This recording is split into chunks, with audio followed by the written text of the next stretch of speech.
দর্শক আপনাদের আমন্ত্রণ জানাচ্ছি দেশ ভাবনার এই মুহূর্তের বাংলাদেশ আজকের আয়োজনে। দর্শক আপনাদের জানাতে চাই যে ক্রমেই বেড়ে চলেছে দেশে ডেঙ্গুর প্রকোপ। স্বাস্থ্য অধিদপ্তরের তথ্য বলছে সেপ্টেম্বরের এই 10 দিনে, অর্থাৎ যে 10 দিনে আজকে আমরা 10 তারিখে রয়েছি, তাতে সারা দেশে ডেঙ্গুতে প্রাণহানির সংখ্যা 19 এবং সারা দেশের হাসপাতালে এই মুহূর্তে 17,000-এর কাছাকাছি রোগী ডেঙ্গুতে আক্রান্ত হয়ে চিকিৎসা নিচ্ছেন। ডেঙ্গুর প্রতিরোধ, প্রতিকার এবং চলমান পরিস্থিতি নিয়ে আর কি করণীয়, আর এই সব কিছু নিয়ে আজকের দেশভাবনার এই মুহূর্তের বাংলাদেশের আয়োজন আমরা ঠিক করেছি ডেঙ্গু প্রতিরোধ ও প্রতিকার।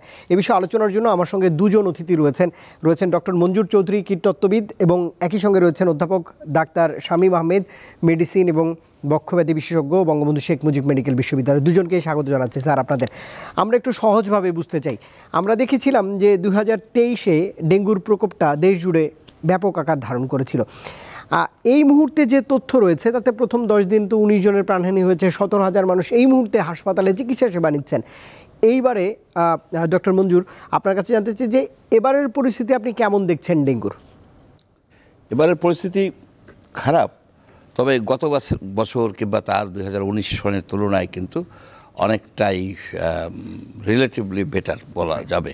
কারণ ডেঙ্গুর যে আপনার একটা ডায়নামিক্স থাকে, যেটা মে মাস থেকে মে জুন মাসে ওই সময় যদি বেশি হয়, তাহলে আপনার সে অগাস্টে যখন পিক হয়, অগাস্ট সেপ্টেম্বরে, তখন অনেক বেশি হয়।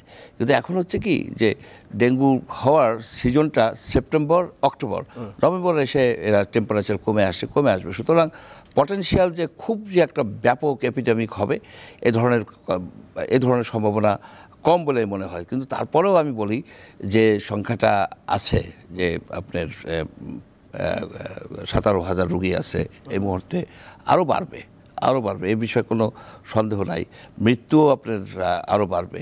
কিন্তু ওই 2023 সনের মতো বা 2019 সনের মতো ওই ব্যাপক যে একটা ভয়াবহ রকমের, সেটা হওয়ার সম্ভাবনা নাই বলে আমি মনে করি। তারপরেও ডেঙ্গু অনেকটা আনপ্রেডিক্টেবল, অনেক সময় সেরোটাইপ সুইচ হয়, সেখানে দেখা যায় যে মৃত্যুর সংখ্যা বেড়ে যায়, অনেক রকমেরই হতে পারে। তারপরেও খুব একটা জটিল হবে বলে আমি মনে করি না। কিন্তু ডেঙ্গু নিয়ন্ত্রণের পূর্ব প্রস্তুতি হিসেবে কীট বিশেষজ্ঞ যারা রয়েছেন তারা তো অন্তত 2 মাস আগে এই প্রস্তুতি নেওয়ার কথা বলে থাকেন। এই বছরের পূর্ব প্রস্তুতি কি আমাদের ছিল না? কেমন দেখেছেন সেটি? কোনো বছরই ছিল না, শুধু এই বছর না। পূর্ব প্রস্তুতি 2 মাস কেন, পূর্ব প্রস্তুতি হবে আপনার ফেব্রুয়ারি থেকে, ফেব্রুয়ারি, মার্চ, এপ্রিল, মে। এটা হচ্ছে লিন পিরিয়ড। এই সময় এডিস মশার সংখ্যা অনেক কম থাকে। সেই সময় আপনার দেখা যায় কি যে ডেঙ্গু কেস কিন্তু খুব লিমিটেড। ডেঙ্গু কেস লিমিটেড থাকলে সেই সব জায়গাকে, যে বাড়িতে ডেঙ্গু আছে, ডেঙ্গু রোগী পাওয়া গেল, তাকে বলা হয় case positive house. Case positive হাউসে আপনার ওইটাকে কেন্দ্র করে 400 মিটারকে কেন্দ্র করে আপনি যদি ফগিং বা ইউএলভি করেন, আপনার টেস্টিং করেন কার ডেঙ্গু আছে, সবাইকে যদি অ্যাওয়ারনেস করেন যে মশারিতে থাকেন, ফুল স্লিভ শার্ট পরেন এবং সোর্স রিডাকশন করেন, ক্লিনিং করেন, তাহলে দেখা যাবে কি এডিস মশাও মারা যাচ্ছে এবং ওই ভাইরাসটা কিন্তু আর স্প্রেড করতে পারতেছে না। আমাদের এখানের স্ট্র্যাটেজিতে একটা বড় ভুল হচ্ছে যে আমরা শুধুমাত্র মশা মারলেই মনে করি যে হয়ে গেল। আসলে কিন্তু সেটা না। আপনার মশাও মারতে হবে, আর মশার মাধ্যমে যে ভাইরাসটা যে ছড়িয়ে যায়, অর্থাৎ যে ক্লাস্টার ফর্ম হয় জায়গায় জায়গায়, সিজনের প্রথম দিকে এখানে একটা ক্লাস্টার, ওইখানে একটা ক্লাস্টার, এই ক্লাস্টারগুলিকে আইডেন্টিফাই করতে হবে। আইডেন্টিফাই করে আপনার ম্যাপিং করতে হবে, ওই ক্লাস্টারকে নিউট্রালাইজ করা, অর্থাৎ ওই ক্লাস্টারের জন্য নতুন আর রোগী না হয়। তো সেটা করা ইজি, কিন্তু আমরা ওই সময় আমরা এটা করি না। আমরা ধরেন আপনি যে এই জানুয়ারিতে যদি তার আগের বছরের একটা ইম্প্যাক্ট থাকে, ফেব্রুয়ারি মার্চ থেকে যদি অ্যাক্টিভলি আমরা প্রতিটা ওয়ার্ডে যত ফেব্রাইল পেশেন্ট, জ্বর যাদেরই হয়েছে, তাদের ব্লাডগুলি আমরা টেস্ট করে দেখি যে ডেঙ্গু আছে কিনা, কিংবা চিকনগুনিয়াও হতে পারে, এবং ডেঙ্গু থাকলে কোন সেরোটাইপ, তাহলে কিন্তু আপনি একটা পিকচার পাচ্ছেন যে ওই কোন এলাকাতে মশার মধ্যে ডেঙ্গু ভাইরাস আছে। তখন আপনি কিন্তু আরও পিন পয়েন্ট করতে পারবেন, আরও বেশি এই সার্ভেলেন্স করে কোন জায়গার কোন বাড়িটায় আছে আপনি সার্চ করলে। তো প্রথম দিকে কিন্তু অনেক কম রোগী, সেগুলিকে হ্যান্ডেল করা যায়। কিন্তু যখন আপনার জুলাই আগস্টে যখন ব্যাপক রোগী হয়ে যায়, তখন আমরা কি করি, আমরা ওই মেয়র সাহেবরা তখন ওই গান ঠান গায়ে, ঢোল ঠোল বাজায় হইচই করে, কিন্তু তাতে কিছুই আসে যায় না। নাথিং। এই যে আমরা কথাগুলি বারে বারে বলতেছি যে আপনি দেখেন এই পদ্ধতিতে ক্যালকাটাতে বলেন, দিল্লিতে বলেন, এটি স্ট্যান্ডার্ড প্রসিডিওর এইগুলি, কিন্তু এরা শুনেন না। এরা তাদের একটাই কথা যে কি একটা গান গায় যে 3 দিনে একদিন জমা পানি ফেলে দিন। 3 দিনে কেন ফেলবে? আপনি 3 দিনে তো বসা হয় না। আপনি আননেসেসারি কতগুলি কথা করে সেইখানে আপনার সপ্তাহে একটা দিন, যেমন দিল্লিতে করে কি শনিবার দিন, শনিবার দিন 10টার সময় 10 মিনিট ব্যয় করেন যে আশেপাশে বাড়িতে পানি জমে আছে কিনা, এবং তাও কি সারা বছর না। আরেকটা বড় ধরনের ভুল এটা হয়ে গেছে, অনেক আগের থেকে হয়েছে, 2000 সন থেকেই, যে সোর্স রিডাকশন করলেই মনে হয় আপনার যদি পানি ফেলে দেন তাহলে মনে হয় যে আর কোনো হবে না, ডেঙ্গু আর হবে না। কিন্তু এটা ভুল ধারণা। এটা একটা কম্পোনেন্ট। মূল কম্পোনেন্টগুলি হচ্ছে যে আপনার প্রথমে আইডেন্টিফাই করা কোথায় কোথায় আমি এই ডেঙ্গু ভাইরাসটা এই ঢাকা শহরের মধ্যে সব জায়গাতে একসাথে হয় না, কোথায় কোথায় আসে সেই অনুসারে অ্যাকশন নেওয়া, এবং পরিবেশ বান্ধব কীটনাশক ব্যবহার করা। সে পরিবেশ বান্ধব কীটনাশক যে সরকারি ব্যবহার করবে, প্লাস আপনি এমন একটা ব্যবস্থা করবেন যেন জনগণ যেন কিনে নিতে পারে, দোকান থেকে কিনে নিয়ে সে যেন অ্যাপ্লাই করতে পারে। এরকম কীটনাশক আছে। আপনি যেমন ধরেন ব্যাসিলাস বিটিআই, ব্যাসিলাস থুরেনজেন্সিস ইসরায়েলেন্সিস ব্যাসিলাস, এগুলি যদি আপনি ব্যবহার করেন, কিন্তু এগুলি গতবার কি করলো আমাদের উত্তর সিটি কর্পোরেশনের একটা ব্যাপক একটা কেলেঙ্কারি করলো।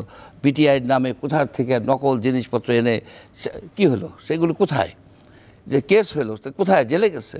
আপনার এই ডেঙ্গু আমি গত প্রায় 23 বছর ধরে আমি দেখতেছি এটার শুধু টেকনিক্যাল প্রবলেম না, প্রবলেমটা হচ্ছে গভর্নেন্স প্রবলেম। এখানে চুরি হয়।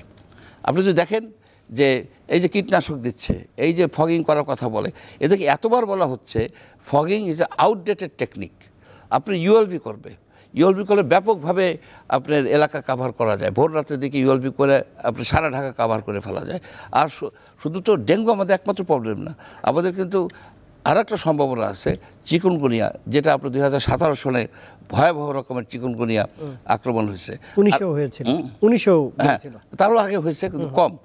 আরেকটা কিন্তু ওদের যে সাইকেল 7-8 বছরের সাইকেল, সেই সাইকেল অনুসারে কিন্তু আমাদের চিকুনগুনিয়ার দিকেও নজর রাখতে হবে। টেস্টিং শুধু ডেঙ্গুর এগেনস্টে করলে হবে না, চিকুনগুনিয়াটাও দেখতে হবে এটার কোনো প্রাদুর্ভাব ঘটলো কিনা।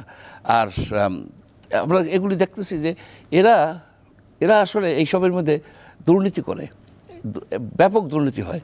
এই যে অল্প একটা বাজেট, এই অল্প বাজেটের মধ্যে বড় ধরনের দুর্নীতি করা হয়, যার ফলে এই কাজগুলি হয় না। প্রতি বছর এইসব ধান্দাবাজি কথা, মিথ্যা কথা, যে মশা ঢাকার বাইরে থেকে আসে, মশা ঢাকার ভেতর রোগী আসে। আর একজন মেয়র ছিল এই যে তাপস, যে মানুষজনকে পানিতে চুবাইয়ে মারতে চাইতো, আমাদেরকেও চুবাই মারতে চাইছে। আমরা যখন বললাম একবার যে সব এন্টোমোলজিস্টরা, আমাদেরকেও সে কি চুবাই মারতে চাইছে। যাই হোক, এখন কোথায় পালায় আছে হু নোস। তো এইসব লোকজন যারা গণবিরোধী, যারা এই ডেঙ্গু দমন করা এমন কোনো টেকনিক না, এমন কোনো কঠিন কাজ না, শুধুমাত্র দরকার আপনার সুশাসন এবং দুর্নীতিমুক্ত একটা অ্যাডমিনিস্ট্রেশন, নাথিং এলস।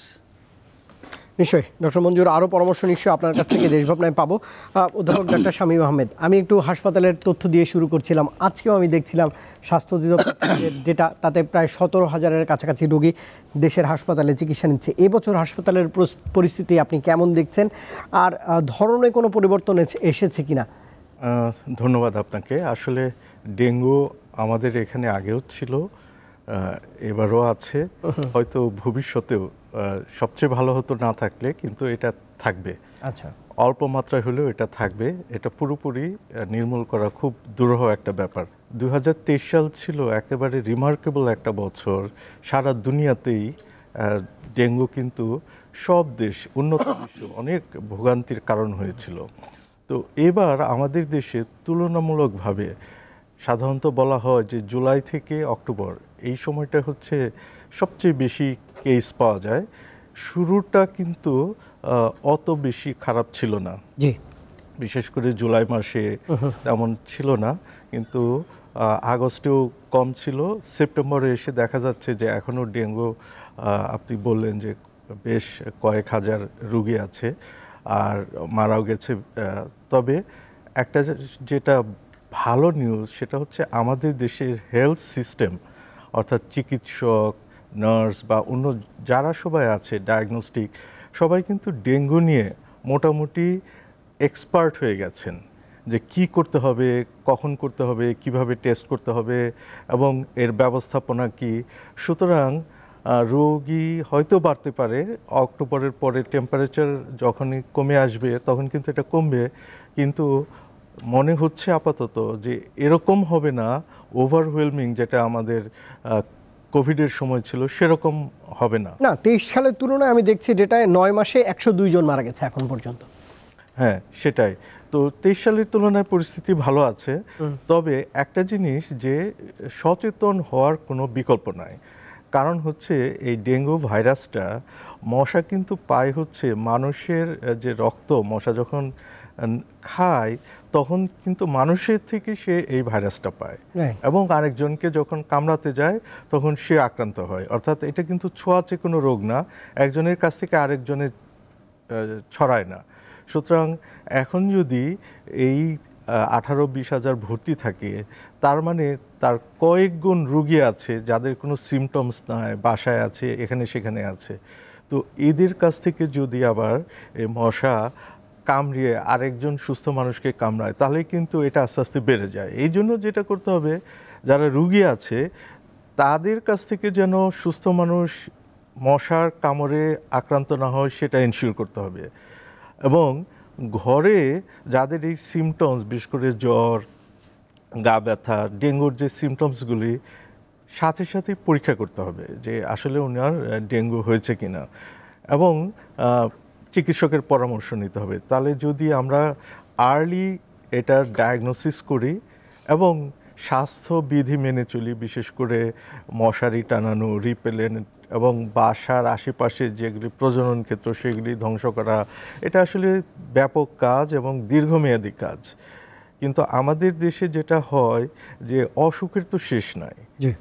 ডেঙ্গু আছে, কোভিড আছে, আপনি চিকুনগুনিয়ার কথা বললেন, জিকা ভাইরাস আছে, টাইফয়েড, ডায়রিয়া, বিভিন্ন ধরনের অসুখ হয়। ফলে একটা রোগ নিয়ে আমরা যে সবসময়ই সব মেধা খরচ করব সেরকম কিন্তু হয় না। কিন্তু এই রোগটা দেখেন, যেগুলি জনস্বাস্থ্যের রোগ অর্থাৎ ব্যাপক মানুষকে আক্রান্ত করে, এই রকম রোগগুলি আমি বলি এটা হচ্ছে রোগ, কিন্তু এটা হচ্ছে একটা পলিটিক্যাল কমিটমেন্ট। অর্থাৎ যদি দেশীয় এবং কি বৈশ্বিক, কারণ টেম্পারেচার বাড়লে, বৃষ্টিপাত যদি বেশি হয়, আবহাওয়া যদি চেঞ্জ হয়, তাহলে কিন্তু এই মশা এবং ডেঙ্গু এগুলি কিন্তু বেড়ে যায়। তার মানে এখানে একটা বৈশ্বিক ফ্যাক্টর আছে এবং দেশীয় ফ্যাক্টর আছে। দেশীয় এবং ইন্টারন্যাশনাল অর্গানাইজেশন, বিভিন্ন রাষ্ট্র সবাই মিলে যদি কমিটেড না থাকে তাহলে কিন্তু শুধুমাত্র চিকিৎসক হিসেবে আমরা ডেঙ্গুর ব্যবস্থাপনা ওষুধ দিয়ে কিন্তু এটা নির্মূল করতে পারবো না বা ব্যবস্থাও করতে পারবো না। এই জন্য এটা একটা গণ আন্দোলনের মতো এবং একটা জাগরণের মতো করতে হবে, যাতে করে মশার প্রজনন ক্ষেত্র এইগুলি যেরকম, এই যে ফগিং যেটা, কেনাকাটা যেটা, এই প্রত্যেকটা জিনিস যেন এখানে ম্যানেজমেন্ট হয়। শুধুমাত্র যে একটু জ্বর মাপলাম অথবা ব্লাড টেস্ট করে চিকিৎসক হিসেবে আমরা যেটা করি সেটা না, এটার ম্যাক্রো চিকিৎসা করতে হবে। মাইক্রো লেভেলের চিকিৎসা তো অবশ্যই করতে হবে, কিন্তু ম্যাক্রো যদি আমরা না করতে পারি তাহলে আমি যেটা শুরুতেই বলেছিলাম যে এই ডেঙ্গু ছিল, আছে, ভবিষ্যতেও থাকবে। আপনার কথায় তো অনেকটাই ভয় জাগাচ্ছে। সেটি হচ্ছে যে যদি এটি আরও একদম এপিডেমিক হয় সেক্ষেত্রে তো সচেতনতা একটা বড় অংশ আমার মনে হচ্ছে। কিন্তু এবারের যে রোগী, তাতে কি কোনো রোগীর বড় ধরনের আগের রোগীর চেয়ে তফাৎ এসছে কিনা, রোগীতে সংক্রমণের মাত্রার দিক দিয়ে তফাৎ এসছে কিনা? না, ডেঙ্গু যেটা হয় সেটা হচ্ছে, আমরা তো জানি যে সেরোটাইপগুলি এরকম, এগুলি সবসময় চেঞ্জিং কিন্তু এবার খুব যে বেশি চেঞ্জ সেটা নয়। তবে কিছু কিছু পেশেন্ট আসে যে দুর্বলতা, শরীর খুব দুর্বল, দেখা যায় যে টেস্ট করার পর দেখা গেল যে তার ডেঙ্গুর অ্যান্টিবডি আছে অথবা রিসেন্ট ইনফেকশন আছে, এরকম কিন্তু হয়। অনেকে অন্যান্য উপসর্গ নিয়ে আসে, তার মানে হচ্ছে জ্বর ছাড়াও কিন্তু আমরা ডেঙ্গু রোগী পাই। আর আরেকটা জিনিস হচ্ছে যে এপিডেমিক এবার হওয়ার সম্ভাবনা কম, কারণ যেহেতু আগে শুরু হয় নাই এবং প্রত্যেকটা বছর একটা পিক সিজন থাকে। সুতরাং সেপ্টেম্বরের পরেই কিন্তু অক্টোবর, এটা আসলে ওইভাবে হবে না, কিন্তু আমাদেরকে সচেতন হতে হবে যেন বেশি মাত্রায় রোগী আমরা যেন অতি আত্মবিশ্বাসী না হই, যাতে করে যে ডেঙ্গু তো হলো না আর হবে না সেরকমও যেন না হয়। কিন্তু আমাদের সময় কিন্তু যে পিক হওয়ার সেটা কিন্তু আমরা অনেক সময় পেরিয়ে এসেছি। সুতরাং যে রোগীগুলি আছে এদের যদি ঠিকমতো ম্যানেজমেন্ট করা হয় এবং আমরা যদি একটু সচেতন থাকি, তাহলে আমি ভয় ধরানোর আসলে তেমন কিছু দেখি না। ইনশাল্লাহ আমি বলেছি যে আমাদের হেলথ কেয়ার সিস্টেম এটা অবশ্যই ম্যানেজ করতে পারবে, কিন্তু আমাদের সচেতন হতে হবে এবং এবারের ডেঙ্গুর পাশাপাশি ভবিষ্যতের ডেঙ্গু নিয়েও কিন্তু আমাদের মাথা ঘামাতে হবে। নিশ্চয়ই শামীম আহমেদ, আরও পরামর্শ পাবো নিশ্চয়ই।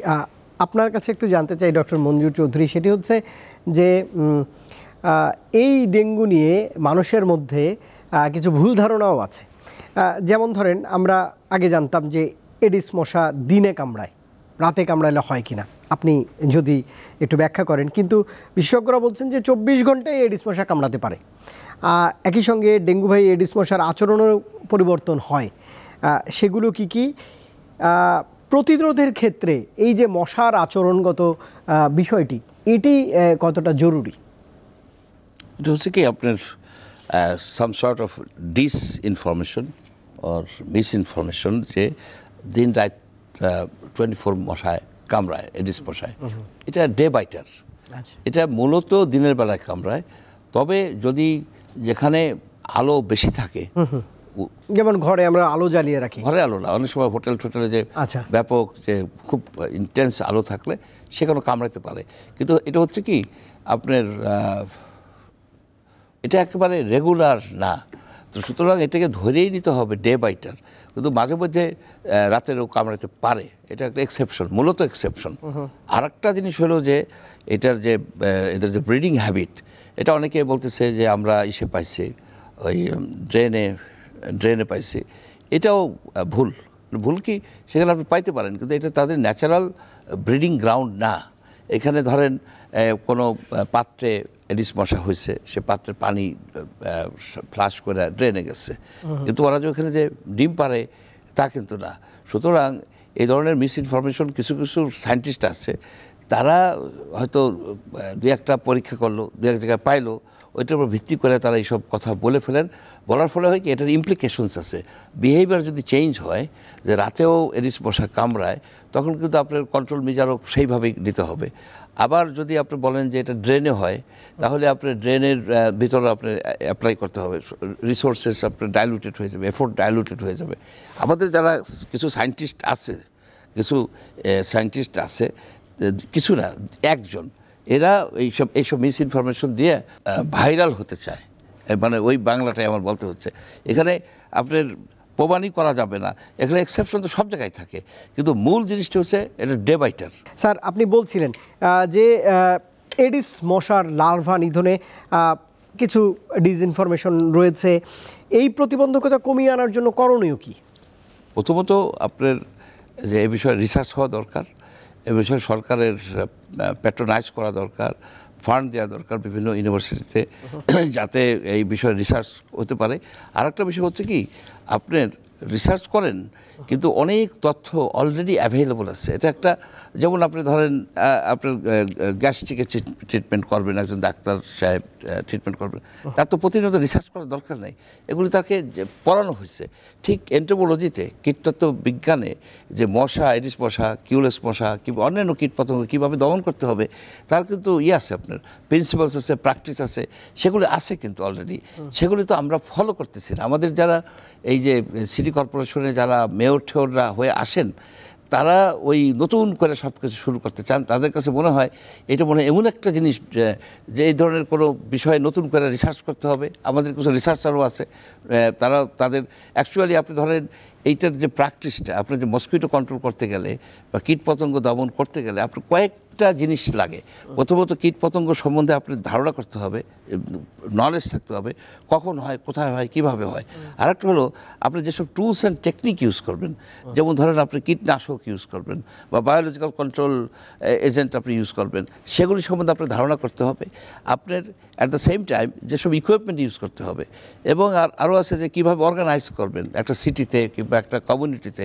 এইসবই এগুলি হলো ওই ধরনের বলা হয় না যে লোক এগুলি করবে, IPM এক্সপার্ট, তারা হচ্ছেন ওই অলরাউন্ডার টাইপ, সব দিকেই তাদের।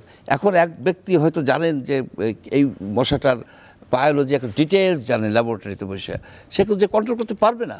এগুলো প্র্যাকটিশনার আছে বাংলাদেশে, কয়েকজন আছে, মাত্র কয়েকজনও থাকবে না, অনেকে রিটায়ার করে গেছে, কেউ কেউ মরেও গেছেন। এইখানে গভর্নমেন্ট এদেরকে কখনোই ইউটিলাইজ করে নাই। যেমন আপনি ক্যালকাটাতে দেবাশিস বিশ্বাস, সে রিটায়ার করে গেছে, তারপরেও তাকে রিটাইন করছে। এই এন্টোমোলজিদের আন্ডারেই কিন্তু মসকিউটো কন্ট্রোল হয়। এইখানে আনফর্চুনেটলি মসকিউটো কন্ট্রোলটা হয় আপনার মেডিকেল প্র্যাকটিশনারদের আওতাধীনে। এখন মেডিকেল প্র্যাকটিশনাররা তো তাদের সাবজেক্টে তারা যথেষ্ট প্রজ্ঞাবান, যার ফলে আপনি দেখেন চিকিৎসা বাংলাদেশে কিন্তু ডেঙ্গুর চিকিৎসা একটা উৎকৃষ্ট লেভেলের চিকিৎসা হয়, যেটা প্রফেসর সাহেব বললেন। কিন্তু তারা তো মসকিউটো কন্ট্রোলে তারা তো ট্রেন্ড না, কিন্তু তাদের উপরে দায়িত্ব এনে দেওয়া হচ্ছে যে আপনারা এই কাজগুলি করেন। যার ফলে হচ্ছে কি, এই ঠিকমতো হচ্ছে না। এন্টোমোলজিস্টদেরকে কোনোভাবেই তারা সিটি কর্পোরেশনে রাখে, এই হয়তো উপদেশটা একটু নিল, অন্য ডিপার্টমেন্ট থেকে নিয়ে আসলো, কৃষির এন্টোমোলজিস্ট যারা, এগ্রিকালচার এন্টোমোলজিস্ট, তাদেরকে এখানে নিয়ে আসতেছে। এখানে হবে পাবলিক হেলথ এন্টোমোলজিস্ট। পাবলিক হেলথ এন্টোমোলজিস্ট হচ্ছে যারা মশা, তারপরে আপনার ফ্লাই, তারপরে আদার ভেক্টর যারা রোগ সংক্রমণ করে, সেই সব কীটপতঙ্গ দমনের জন্য যেসব এক্সপার্ট, তাদেরকে এখানে আনতে হবে এবং তাদের অভিজ্ঞতা থাকতে হবে কিভাবে এই কীটনাশক অ্যাপ্লাই করা হয়, কিভাবে এগুলিকে অর্গানাইজ করতে হয়, এই ধরনের। যার ফলে এখানে ছিল যেসব এক্সপার্ট, তারা অনেকে বিদেশে চলে গেছেন, অনেকে রিটায়ার করে গেছেন, কয়েকজন মারা গেছেন। আর এই সমস্যাটা কিন্তু একটা বড় সমস্যা। একটা সময় আসবে যে আপনার এই যে নলেজটা এক জেনারেশন থেকে আর এক জেনারেশন যাওয়া, সেটাও কিন্তু আর থাকবে না। নিশ্চয়ই। অধ্যাপক ডক্টর শামীম আহমেদ, মানুষ অর্থাৎ বয়স্ক মানুষ এবং শিশুদের জন্য আমরা বেশি উদ্বিগ্ন থাকি যে তাদের জন্য বাড়তি কোনো পরামর্শ আছে কিনা এই রোগটার জন্য। একই সঙ্গে দেখা যায় যে শক সিনড্রোমে চলে যায় যে রোগীগুলো, সেগুলোই আসলে প্রাণহানির মুখোমুখি হতে হয় তাদের। এই যে রোগীর ব্যবস্থাপনা, এই ব্যবস্থাপনায় আপনার পরামর্শ কি থাকবে? আসলে সত্যি কথা বলতে কি, আমাদের প্রত্যেকটা মানুষ, আমরা আগে একটা সিরিজ দেখতাম $6 মিলিয়ন ম্যান। আমি বলি আমাদের মানব শরীর, সুস্থ মানুষের শরীর, প্রত্যেকে আমরা $6 মিলিয়ন ম্যানের মতো। কারণ হচ্ছে শরীরটা অত্যন্ত পাওয়ারফুল যে কোনো সমস্যা সমাধান করার জন্য, রোগবালাই থেকে। কিন্তু যখন বাচ্চা ছোট অথবা বয়স্ক, তাদের ইমিউনিটিটা অত ভালো থাকে না। এই জন্য দেখা যায় যে যদি তাদের ডেঙ্গুটা হয়, তখন এই যে বিভিন্ন ধরনের যে শক সিনড্রোম অথবা ব্লিডিং ম্যানিফেস্টেশন এবং এটার যে কমপ্লিকেশনগুলি, এটা বেশি হয়ে যায়। এই জন্যই এদেরকে সবসময় 6 বছরের কম বয়সী অথবা যাদের বয়স বেশি এবং বিভিন্ন ধরনের কোমরবিডিটি থাকে, তাদেরকে জ্বর হলে বা ডেঙ্গু যে সিমটমসগুলি দেখা দিলেই খুব দ্রুত চিকিৎসকের পরামর্শ নেওয়া উচিত। এবং টেস্ট তো এখন দেখেন খুবই সহজ, একটা সিবিসি আর শুরুতে NS1 অ্যান্টিজেন আর পরে ডেঙ্গু অ্যান্টিবডি, এটা করলেই কিন্তু আমরা ধরে ফেলতে পারি যে ডেঙ্গু হয়েছে কিনা। তাহলে যদি আমরা শুরুতে ডায়াগনোসিস করতে পারি এবং যদি দেখি যে কোনো অ্যালার্মিং সিমটমস আছে, তাহলে যদি হসপিটালে ভর্তি করা লাগে সেটাও আমরা শুরুতেই যদি করি, তাহলে এই মৃত্যুর হার সংখ্যা এগুলি কিন্তু কমানো যায়। এখানে যেটা হয়, আসলে বিভিন্ন কারণে জ্বর হয়তো প্রথমে সচেতনতা থাকে না। দেখা যায় যে রোগী যখন চিকিৎসকের কাছে আসেন অথবা হসপিটালে ভর্তি হন, তখন আসলে চিকিৎসকের খুব বেশি কিছু করার থাকে না। এই জন্য যদি শিশু বা বয়স্ক, তারা যদি মনে হয় যে ওনারা জ্বরে আক্রান্ত শুরুতেই ওনারা চিকিৎসকের পরামর্শ নেবেন এবং টেস্টগুলো করে ডেঙ্গু কিনা, তাহলে যে ব্যবস্থাপনাটা হবে সেটা হবে সর্বোৎকৃষ্ট ব্যবস্থাপনা। আর একটা জিনিস হচ্ছে এটা কিন্তু আমাদের দেশে এই জুলাই থেকে অক্টোবরে জ্বর গা ব্যথা এটা ধরেই নিতে হবে আনটিল প্রুফ আদারওয়াইজ, অন্য কিছু না হওয়া পর্যন্ত যে ডেঙ্গু হতে পারে। তাহলে যদি আমি ডেঙ্গুর জন্য এই টেস্টটা করি এবং আমি যদি নিয়ম মেনে চলি, তাহলে দেখা যায় যে আমরা বেশ কিছু জীবন, মূল্যবান জীবন, আমি বললাম $6 মিলিয়ন ম্যান, আমরা কিন্তু এদেরকে বাঁচাতে পারি। সুতরাং আমাদেরকে সচেতন হতে হবে এবং খুব দ্রুত চিকিৎসকের পরামর্শ নিতে হবে এবং চিকিৎসা শুরু করতে হবে। আর আমাদের এখানে কিন্তু চিকিৎসা ব্যবস্থাপনা খুবই উন্নত এবং প্রত্যেকটা হসপিটালে বা চিকিৎসক সবাই মোটামুটি জুনিয়র থেকে শুরু করে সবাই জানেন যে ডেঙ্গু হলে কী করতে হবে, কার কী করণীয়। সুতরাং এখানে ভয় পাওয়ার কিছু নাই। অনেকে আগে যেটা ভয় পেতেন যে প্ল্যাটলেট কমে গেছে, আমার কি হবে বা কি করব, আসলে এতেও ভয় পাওয়ার কিছু নাই। এটা আসলে যদি কোনো ব্লিডিং ম্যানিফেস্টেশন না থাকে, খারাপ রকম কোনো সিমটমস না থাকে, এই প্ল্যাটলেট আস্তে আস্তে ভালো হয়ে যাবে। আর স্বাভাবিক নর্মাল যে চিকিৎসাপত্র, বাসায় রেস্টে থাকা, প্রচুর তরল খাওয়া, খাবার স্বাভাবিক এবং বিশ্রামে থাকা, অহেতুক পরিশ্রম না করা, এইগুলি যদি মেনে চলে তাহলে শিশু এবং বয়স্ক এরাও ভালো হয়ে যাবে। তবে এরা ঝুঁকিতে থাকে সবসময়। আরেকটা জিনিস যেটা রিসার্চ নিয়ে আসলো, আমি এখানে একটু অ্যাড করি স্যারের সাথে, সেটা হচ্ছে আমাদের দেশে রিসার্চ নিয়ে কিন্তু একটা ভুল ধারণা আছে। আমাদের দেশে দেখবেন এই রিসার্চ শব্দটা অনেকটা আমাদের ধর্মীয় যেরকম কিছু ব্যাপার স্যাপার থাকে সেরকম চিন্তা করা হয়। বলা হয় যে অত বছরের অভিজ্ঞতা, অত বছরের রিসার্চে এই সেই। রিসার্চ হচ্ছে একটা প্রসেস, একটা সায়েন্টিফিক এবং যুক্তিপূর্ণ প্রসেস, এবং এইরকম মন তৈরি করা। আপনি যদি কাউকে রিসার্চের কথা বলেন, আমাদের দেশে বাঙালির প্রত্যাশা থাকে কাল পরশু আমরা একজন নিউটন বা আইনস্টাইন পাবো এই রিসার্চের মাধ্যমে। ঘটনাটা আসলে সেরকম ঘটে না। যেটা করতে হবে যেন আমরা জাতিগতভাবে এমন একটা জাতিতে পরিণত হতে পারি যারা যুক্তিপূর্ণ এবং এই মনস্ক, এবং এই রিসার্চের মধ্যে আমাদের ফল আসতেও পারে, নাও আসতে পারে, কিন্তু এতে হতাশ হওয়ার কিছু নাই বা অতি প্রত্যাশা করার কিছু নাই। কিন্তু আমাদেরকে রিসার্চ বেসড একটা জাতিতে পরিণত হতে হবে সব সময়। আর যেটা আরেকটা কথা, সেটা হচ্ছে রিসার্চের কিন্তু একটা রিসার্চ কোশ্চেন থাকতে হবে। আমি জানি যে বর্ষার দিনে আমার ডায়রিয়া বেশি হবে, এখন যদি আমি ভাবি যে এটা নিয়ে রিসার্চ করি, এটা আসলে ভালো রিসার্চ হয় না। কিন্তু আমি যদি ভাবি যে ভ্যাকসিন নিয়ে একটা রিসার্চ করা যায় কিনা, ওটাই হচ্ছে, কারণ এই সমস্যাটা আমি সমাধান করব রিসার্চ কোশ্চেন, এবং প্রবলেমটার একটা সমাধান আমরা বের করতে পারবো। নিশ্চয়ই। অধ্যাপক ডাক্তার শামীম আহমেদ, আপনার কাছে আরেকটি ছোট্ট বিষয় জানতে চাই, সেটা হচ্ছে হাসপাতালগুলোর পরিস্থিতি। আপনি জেনে থাকবেন যে গত এক মাসে দেশের বেশিরভাগ জাতীয় প্রতিষ্ঠানগুলোতে এক ধরনের বড় ধরনের পরিবর্তন এসেছে। অন্তর্বর্তীকালীন সরকার এখন দেশ পরিচালনার দায়িত্ব পেয়েছে।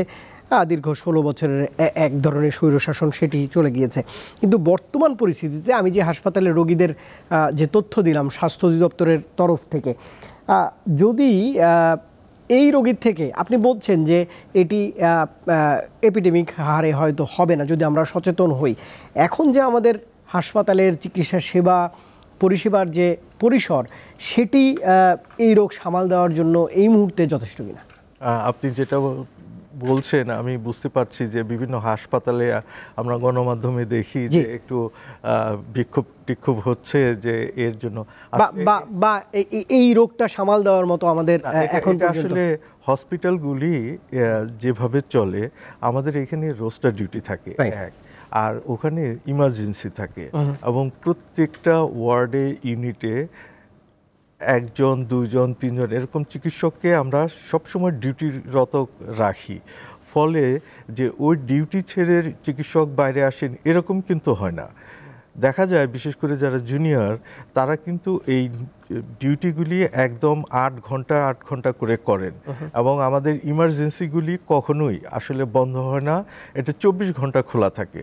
সুতরাং এটা সাময়িক একটু টানাপোড়েন চলছে, যে কোনো বিপ্লব বিদ্রোহের পরে এটা আসলে সারা পৃথিবীতেই অতীতেও হয়েছে, এখনও হচ্ছে, ভবিষ্যতেও হবে। এটা হয়, কিন্তু মেইন যে কাজ হসপিটালের সেটা কিন্তু হচ্ছে, কিছু বদলি টদলি হয়, কিন্তু ও দ্বারা যে মূল যে চিকিৎসা ব্যবস্থাপনা সেটা কিন্তু খুব একটা ব্যাহত হয় না। তবে মাঝে মাঝে যেটা লার্জ স্কেলে যেটা হয় সেটা আমরা সম্প্রতি ঢাকা মেডিকেল কলেজে দেখলাম, আজকেও আমরা একটা মফস্বলে দেখলাম, এই চিকিৎসকদের সুরক্ষা এবং এদের কর্মপরিবেশ যাতে সুন্দর হয় এটা কিন্তু এনশিওর করা প্রত্যেকটা নাগরিকের কর্তব্য।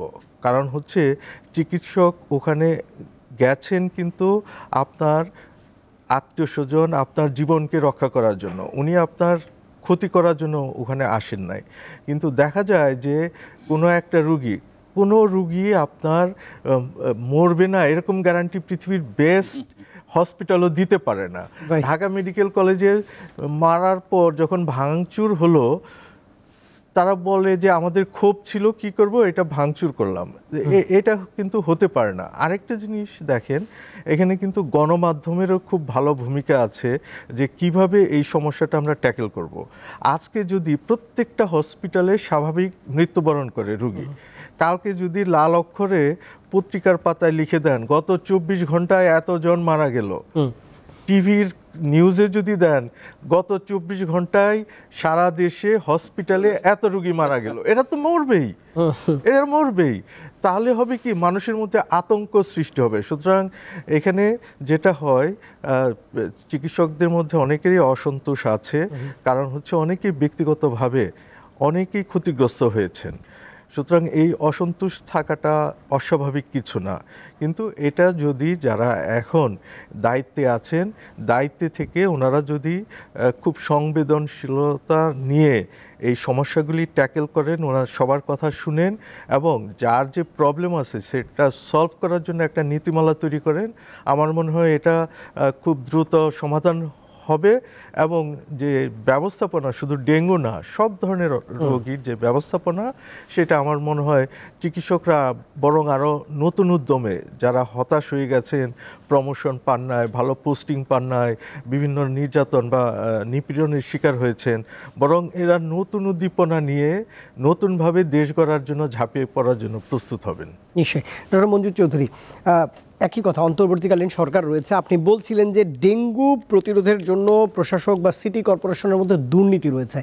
এই মুহূর্তে কিন্তু সিটি কর্পোরেশনগুলোতে যারা প্রশাসক বা পরিচালনা পর্ষদ যাদেরকেই বলি না কেন, সেখানে সাধারণ জনগণের সেবা প্রাপ্তি নিয়ে অনেকটাই প্রশ্ন উঠেছে। কারণ আপনিই বলছিলেন যে মেয়ররা এখন কই গেছে, সেটি একটি প্রশ্ন।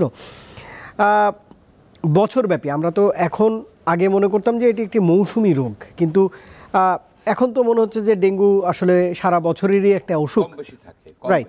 ফলে সারা বছরব্যাপী যাতে ডেঙ্গু প্রতিরোধ করা যায়, এখনকার যারা দেশ পরিচালনা করছেন তাদের রূপরেখা কেমন হতে পারে? এখন কারা দেশ পরিচালনা করছেন, মানে সিটি কর্পোরেশনগুলি তো এখন একটা, এটা তো মেয়র নাই, আপনার জনপ্রতিনিধি যারা আছেন, কাউন্সিলর, তাদের শুনছি 80%ই হাইডিংয়ে চলে গেছেন। সুতরাং এটা অ্যাডমিনিস্ট্রেটররা চালাচ্ছেন। তাদের উদ্দেশ্যেই বলি যে তারা কিন্তু একটা ডেঙ্গু দমনের জন্য, প্রতিরোধের জন্য একটা প্ল্যান করতে পারে। এটা একদিনের প্ল্যান না, এটা কয়েক বছরের প্ল্যান করা দরকার, তা না হলে হবে না। যেমন আপনি এটাকে রিপোর্টেবল ডিজিজ করতে পারেন। অন্যান্য দেশে যে ডেঙ্গু হইলেই, যেমন করোনার মতো, রিপোর্ট করে দেয়। রিপোর্ট করলেও কোথায় রুগী, এইখানে মনে করেন যে কাফরুলের, অর্থাৎ কাফরুল এলাকাতে সে দিনের বেলা যেখানে থাকে সেখানেই বোঝা যাচ্ছে সেখানে এডিস মশা আছে এবং ডেঙ্গু ভাইরাস আছে। এটা একটা ক্লু। তো সুতরাং এটাকে রিপোর্টেবল ডিজিজ করলে ভালো হয়। ভালো কি, এটা প্রয়োজন। পৃথিবীতে সকল দেশে কিন্তু ডেঙ্গি, চিকেনগুনিয়া এইসব কিন্তু আপনার রিপোর্টেবল, মানে ডাক্তারের কাছে গেলেই সে জানাই দিচ্ছে একটা সেন্ট্রাল ইসে। আমাদের সেই সিস্টেম আছে, MIS সিস্টেম আছে, তো করোনায় করছে না, তাই এটা করতে পারে।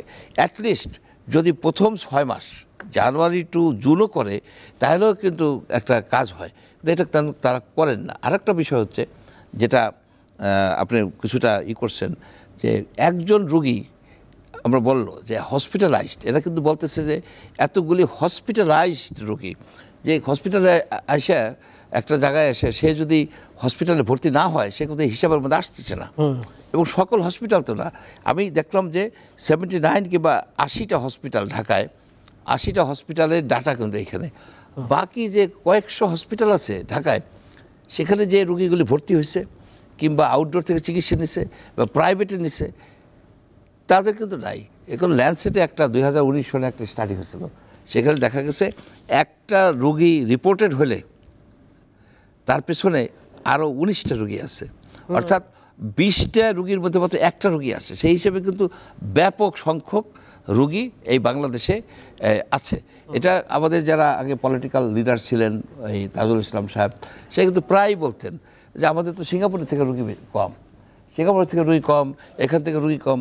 কিন্তু এইটা বুঝেন না যে সিঙ্গাপুরে যে রুগীটা বলতেছে 34,000 রুগী, ওই 34,000ই রুগী, হয়তো 1% এদিক সেদিক হতে পারে, কিন্তু আমাদের তো মাত্র 5% রুগী, টোটাল রুগীর 5% আমরা করি, আমরা কমায় রাখি। এবং এখানে যে ডেঙ্গুতে যে ডেথ হয়, আমি তো অনেক মিটিংয়ে যাইতাম, তাতে আমি দেখতাম যে ডেথ তারা বলতে চায় না। তাদের মনে হয় যে ডেঙ্গুতে যদি কেউ যদি মারা যায় থাকে, এটা যেন হয়তো হেলথ ডিপার্টমেন্টের একটা দুর্নাম, বলতেই চায় না। কিন্তু আপনি যদি সমস্যাটাকে তুলে না ধরেন, সমস্যাটাকে যদি না বলেন, তাহলে তো এটা সলিউশন হবে না। এই জন্য এই যে উট পাখির মতো যে মাথা গুঁজে থাকা, এর থেকে বাইরে আসতে হবে। যা যা সমস্যা আছে উইল ফেস ইট। এবং আমি একজন এন্টোমোলজিস্ট হিসাবে আমি কীটপতঙ্গ নিয়ে বহু বছর কাজ করছি, আমি বলতে চাই যে এই সমস্যাটা এমন কোনো সমস্যা না যে তার সলিউশন করা যায় না। এটাকে ওপেন মাইন্ডেড আসতে হবে। যারা টেকনিক্যাল পারসন তাদের হাতে আপনি ছেড়ে দেন, তারা যদি এটা কন্ট্রোল না করতে পারে তখন তাদেরকে ব্লেম করতে পারবেন আপনি। It is a solvable problem. এবং এই যে একটা টেনশন, এবং ডেঙ্গুতে মারা যায় কিন্তু শিশুরা, যেমন কালকে আমি দেখলাম যে 5 জন শিশু মারা গেছে। একজন শিশু মারা যাওয়া মানে হচ্ছে কি পরিবারটার মধ্যে একটা ট্রমেটিক হয়। সব মৃত্যুই দুঃখজনক, কিন্তু যখন একটা পরিবারে 7 বছরের একটা শিশু মারা যায়, সেই পরিবারটা কিন্তু আপনার বিপর্যস্ত হয়ে যায়। তারা কিন্তু আর মানসিকভাবে আর কোনোদিনই হয় না, তারা কিন্তু চিরকাল ওই ট্রমাটা নিয়ে থাকে।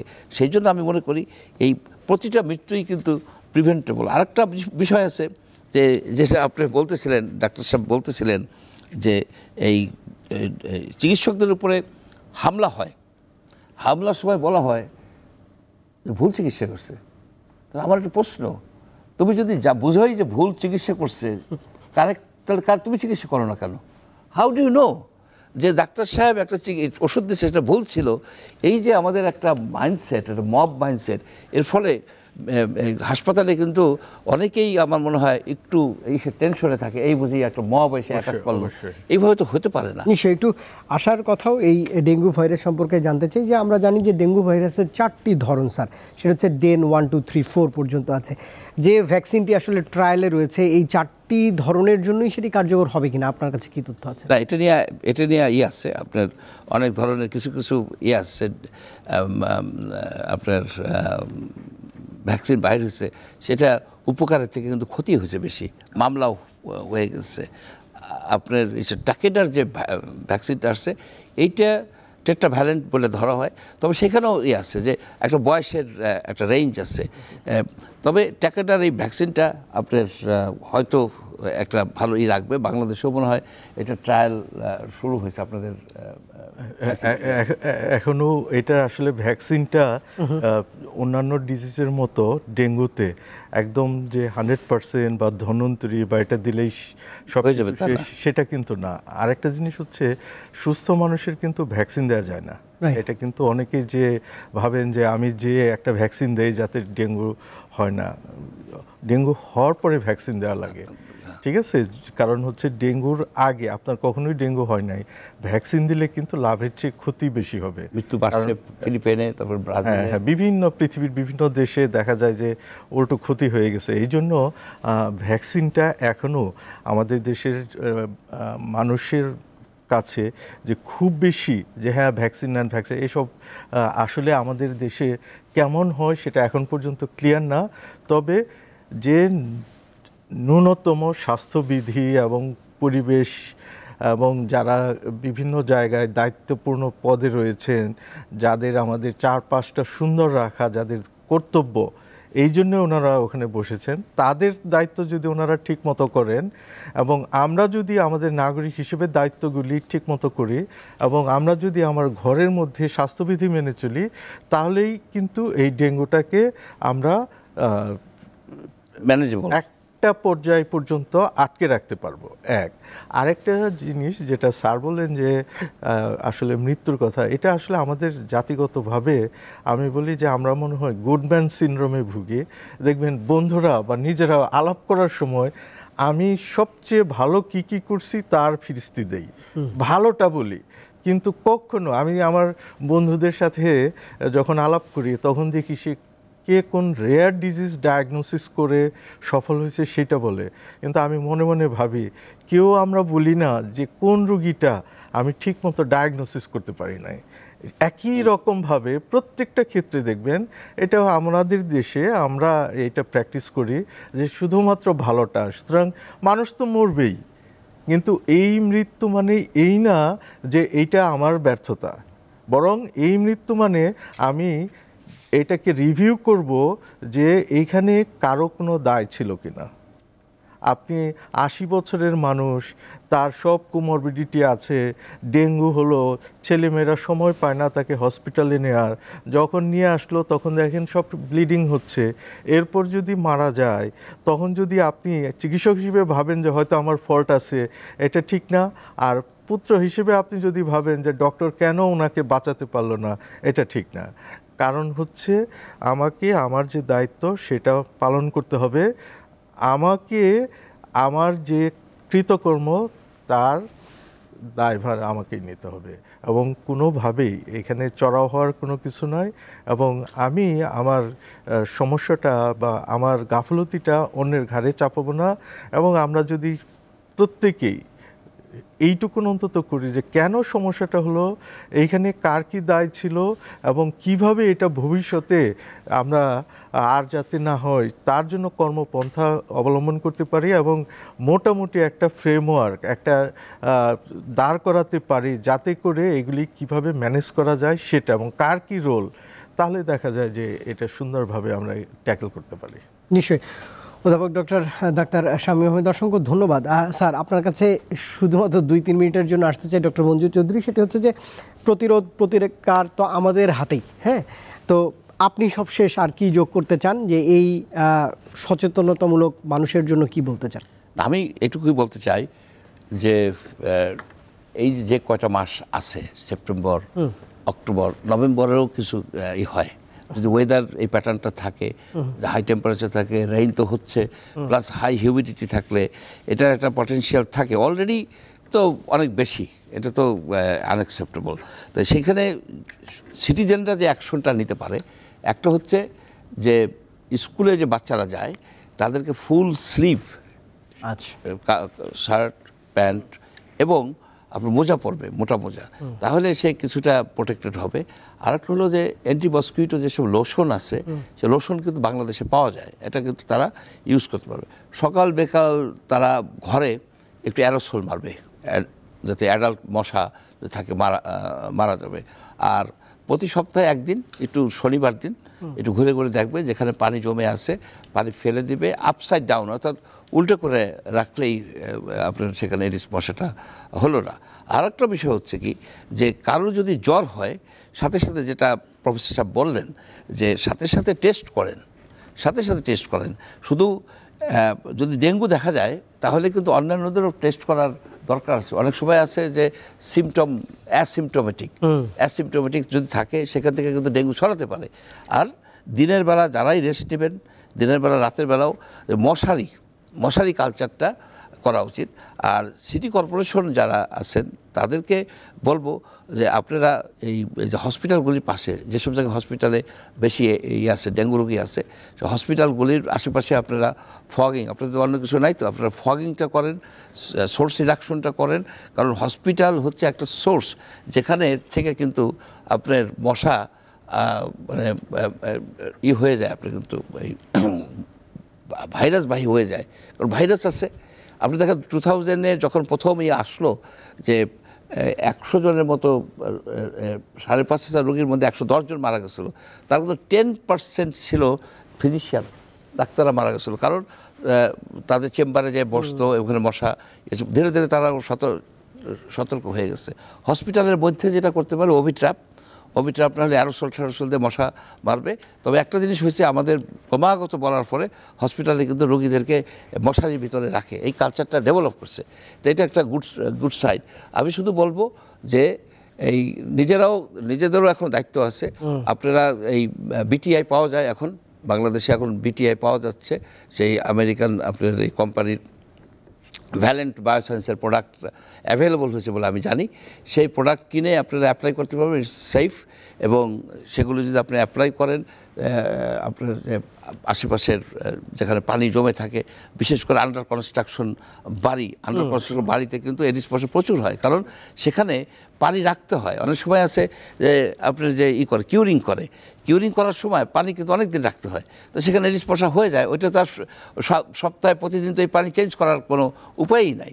তো এইসব জায়গায় তারপরে আপনার যেসব জায়গায় বেশি লোকজন আসা যাওয়া করে, যে আপনার বাস স্টেশন, স্কুলগুলিতে একটা ক্লিনিং ডে করতে পারে, স্কুলগুলিতে ক্লিনিং ডে করতে পারে।